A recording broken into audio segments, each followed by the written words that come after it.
Assalamualaikum warahmatullahi wabarakatuh. Saya ucapkan selamat datang dan bergabung kembali kepada seluruh mahasiswa pada perkuliahan Hukum Perbankan. Pada perkuliahan kali ini kita akan membahas tentang jasa-jasa atau pelayanan dari perbankan.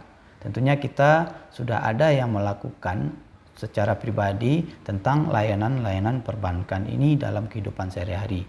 Dan ada juga yang belum kita lakukan dan sekarang sudah tidak populer lagi yang berkaitan dengan layanan perbankan ini. Baiklah, kita masuk kepada yang pertama, yaitu transfer. Ini sama-sama kita sudah tahu bahwa transfer adalah layanan perbankan yang sangat populer sekali di Indonesia maupun di dunia. Ini merupakan layanan perbankan yang banyak digunakan oleh orang lain. Adapun pengertian dari transfer itu sendiri adalah kiriman uang yang diterima bank termasuk hasil inkaso yang ditagih melalui bank yang akan diteruskan kepada bank lain untuk dibayarkan kepada nasabah. Nah, itu pengertian resminya. Dan pengertian sederhananya adalah transfer merupakan jasa pengiriman uang lewat bank baik dalam kota, antar kota, atau antar negara. Ini bisa dilakukan oleh nasabah dalam mengirimkan sejumlah uang. Baiklah, kita masuk kepada yang kedua, yaitu inkaso.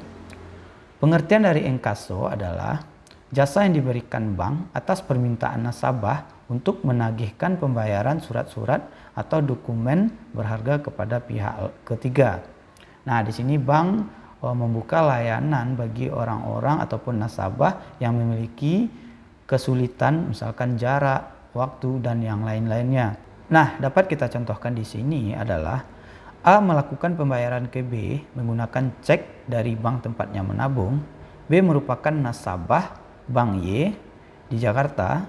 Bank tersebut mempunyai cabang di Kalimantan, sehingga cabang tersebut mengirimkan ceknya ke Bank X tempat A menabung. Jadi ini adalah jasa keuangan yang dalam bentuk inkaso, yang mana bank memberikan pelayanan atau mewakilkan A untuk melakukan pembayaran kepada B dan menerbitkan ceknya ke Bank X tempat A menabung. Jadi ini ada kerjasama antara Bank Y dan Bank X. Itulah sekilas berkaitan dengan contoh dari inkaso ini. Intinya inkaso adalah jasa yang diberikan bank atas permintaan nasabah. Jadi nasabah yang meminta, tapi bank tidak memiliki kewenangan untuk mengambil keputusan untuk melakukan inkaso tanpa persetujuan dari nasabah.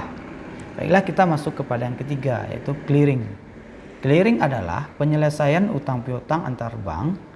Clearing ini dapat diartikan juga sebagai suatu cara penyelesaian utang piutang antara bank-bank peserta clearing dalam bentuk warkat atau surat-surat berharga di satu tempat tertentu. Warkat clearing antara lain cek, biliar, nota debit, dan nota kredit. Warkat harus dinyatakan dalam mata uang rupiah bernilai nominal penuh dan telah jatuh tempo. Nah, bernilai nominal penuh ini adalah maksudnya misalkan cek, biliar, atau nota debit ini nominalnya harus sama dengan nominal hutang pada surat piutang tersebut. Kalau berkaitan dengan telah jatuh tempo, cek, biliar, atau nota debit itu bisa dicairkan pada waktu yang telah ditentukan, misalkan pada tanggal 20. Pada tanggal 20 tersebut sudah merupakan jatuh tempo. Jika masih pada tanggal 19, maka itu namanya belum jatuh tempo dan belum bisa dicairkan dan belum bisa dilakukan clearing. Nah, kita lanjut kepada bank garansi. Bank garansi adalah garansi yang diterbitkan secara tertulis oleh bank dalam bentuk warkat yang mengakibatkan kewajiban membayar terhadap pihak yang menerima garansi apabila pihak yang dijamin cedera janji. Kita contohkan di sini adalah misalkan suatu bank itu memiliki trust atau kepercayaan kepada suatu badan, maka dia akan menerbitkan surat secara tertulis untuk menjamin atau menggaransikan suatu pihak atau perusahaan tersebut jika pada suatu saat pihak atau perusahaan tersebut melakukan prestasi kepada orang pihak yang memperjanjikannya tersebut, ini siap untuk menanggung dan menjadi penjamin bagi pihak yang melakukan prestasi tersebut. Selanjutnya kita masuk kepada Safe Deposit Box. Safe Deposit Box ini adalah fasilitas penyimpanan barang berharga dalam bentuk kotak yang disediakan oleh suatu bank untuk kepentingan nasabahnya. Kotak penyimpanan ini menjadi semacam eksklusif dan hanya bisa dibuka oleh bank dan nasabah secara bersama-sama. Jadi Safe Deposit Box ini jika kita memiliki barang yang berharga dan kita merasa sanksi ataupun was-was dalam menyimpannya di rumah, maka pada perbankan ada layanan untuk menyimpannya. Misalkan kita memiliki emas batangan sebanyak berapa kilo dan perhiasan-perhiasan lain yang mana kita ragu untuk menyimpan dan ditakutkan ada perampokan di rumah kita, maka kita bisa dapat menggunakan layanan perbankan ini, yaitu dengan menyimpannya di bank dalam bentuk layanan Safe Deposit Box. Nah, selanjutnya kita masuk kepada layanan perbankan yang bernama Kustodian. Kustodian menurut Undang-Undang Nomor 8 Tahun 1995 tentang Pasar Modal serta POJK 24/2017, ini pengertiannya adalah pihak yang memberikan jasa penitipan efek dan harta lain yang berkaitan dengan efek serta jasa lain, termasuk menerima dividen, bunga, dan hak lain, menyelesaikan transaksi efek, dan mewakili pemegang rekening yang menjadi nasabahnya. Jadi kustodian ini, bank kustodian ini merupakan jasa penitipan efek. Misalkan kita memiliki saham ataupun efek-efek yang lainnya di suatu perbankan, maka bank memiliki layanan untuk mewakilkan kita karena kita tentunya tidak bisa fokus dan memiliki kegiatan yang lain dalam keseharian. Jadi ini dapat diwakilkan untuk memantau bagaimana perkembangan efek kita, dan kita juga bisa menginstruksikan dalam hal transaksi, misalkan kita mau menjual efek, menambah efek, dan yang lain-lainnya.